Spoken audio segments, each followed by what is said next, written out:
চলুন দর্শক দেখে নেওয়া যাক পাকিস্তানের বিপক্ষে ম্যাচের জন্য আজকে কেমন একাদশ নিয়ে মাঠে নামছে বাংলাদেশ। এ নিয়ে থাকছে আজকের ভিডিও, বিস্তারিত জানতে ভিডিওটি সম্পূর্ণ দেখার অনুরোধ রইল। দর্শক, চ্যাম্পিয়ন ট্রফির নবম আসর পর্দা উঠতে আর দিন 2-1 অপেক্ষা। আগামী 19শে ফেব্রুয়ারি পাকিস্তানের করাচিতে পর্দা উঠছে আট জাতীয় এই টুর্নামেন্টের। দর্শক, আসরের দ্বিতীয় দিন তথা 20শে ফেব্রুয়ারি দুবাইয়ে ভারতের বিপক্ষে ম্যাচ দিয়ে আসর শুরু করবে টিম টাইগার্স। মূল পর্বের আগে একটি ঘাম ঝরানো ম্যাচ খেলতে পারছেন নাজমুল হোসেন শান্তরা। দর্শক, পাকিস্তান শাহিনসের বিপক্ষে আজ সোমবার মাঠে নামবে শান্ত মিরাজরা। বাংলাদেশ সময় বিকাল 3টায় দুবাইয়ের আইসিসি একাডেমি মাঠে ম্যাচটি হওয়ার কথা রয়েছে। দর্শক, মূল পর্বে ভালো করতে প্রস্তুতি ম্যাচকে খুব গুরুত্বপূর্ণ সহকারে দেখছে টাইগার ক্রিকেটাররা। বিসিবির প্রকাশিত ভিডিওতে গতকাল নিজেদের অবস্থা জানিয়েছেন পেসার তানজিম হাসান সাকিব। প্রথম দিনে অনুশীলন পর্ব শেষে তানজিম হাসান সাকিব বলেছেন, প্রস্তুতি ম্যাচ থেকে আমরা মূল ম্যাচের প্রস্তুতি নিয়ে নেব। উইকেট সম্পর্কে যত বেশি তথ্য নেওয়া যায়, কোন বল এখানে ভালো কাজ করে, কোন লেন্থে করলে ব্যাটারদের কষ্ট হয় সেটা বোঝার চেষ্টা করব।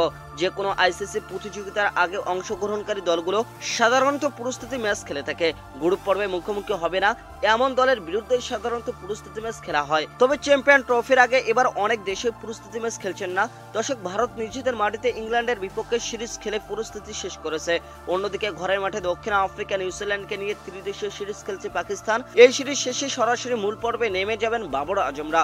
অন্যদিকে আফগানিস্তান কিংবা বাংলাদেশের মতো দলগুলো সে অর্থে মাঠের প্রস্তুতির সুযোগ পায়নি। বাংলাদেশ সর্বশেষ ওয়ানডে ফরম্যাট খেলেছে গত ডিসেম্বরে। চ্যাম্পিয়ন ট্রফিতে নামার আগে তারা একটি করে ঘাম ঝরানো ম্যাচ খেলার সুযোগ পাচ্ছে। এদিকে বাংলাদেশের বিপক্ষে প্রস্তুতি ম্যাচে পাকিস্তানের যে দলটি মাঠে নামবে সেই দলের কেউ চ্যাম্পিয়ন ট্রফির দলে নেই। দর্শক, এই ম্যাচ দিয়ে চ্যাম্পিয়ন ট্রফির জন্য শেষবারের মতো নিজেদের শক্তিমত্তার বিচার করতে পারবে টাইগাররা। তবে ভক্তদের মনে একটাই প্রশ্ন, কেমন হতে পারে এই ম্যাচে বাংলাদেশের শক্তিশালী একাদশ। বাংলাদেশের একাদশে ওপেনিং এ দেখা যেতে পারে শুভ সরকার, তানজিদ হাসান তামিমকে। 3 নম্বরে ব্যাটিং আসবেন বাংলাদেশের অধিনায়ক নাজমুল হোসেন শান্ত। 4 নম্বরে দেখা যাবে ফর্মে তুঙ্গে থাকা মেহেদী হাসান মিরাজকে। 5 নম্বরে ব্যাটিং এ আসবেন তৌহিদ হৃদয়। 6 নম্বরে দেখা যাবে জাকির আলী অনিককে। দর্শক, 7 নম্বরে ব্যাটিং এ আসবেন বাংলাদেশের সর্বকালের সেরা ফিনিশার মাহমুদুল রিয়াদ। 8 নম্বরে রিশাদ হোসেন। পেস বিভাগ সামলাবেন মুস্তাফিজুর রহমান, তাসকিন আহমেদ ও নাহিদ রানা। দর্শক, স্পিন বিভাগ সামলাবেন রিশাদ হোসেন, মেহেদী হাসান মিরাজ। পাকিস্তান শাহিনসের বিপক্ষে বাংলাদেশের সেরা একাদশ শুভ সরকার, তানজিদ হাসান তামিম, নাজমুল হোসেন শান্ত, অধিনায়ক মেহেদী হাসান মিরাজ, সহ অধিনায়ক তৌহিদ হৃদয়, জাকির আলী অনিক, মাহমুদুল রিয়াদ, রিশাদ হোসেন, নাসুম আহমেদ, মুস্তাফিজুর রহমান, তাসকিন আহমেদ ও নাহিদ রানা। তো দর্শক, বাংলাদেশ কি পারবে প্রস্তুতি ম্যাচের জয় তুলে নিতে? জানিয়ে দেন আমাদের ভিডিওর কমেন্ট বক্সে। ধন্যবাদ।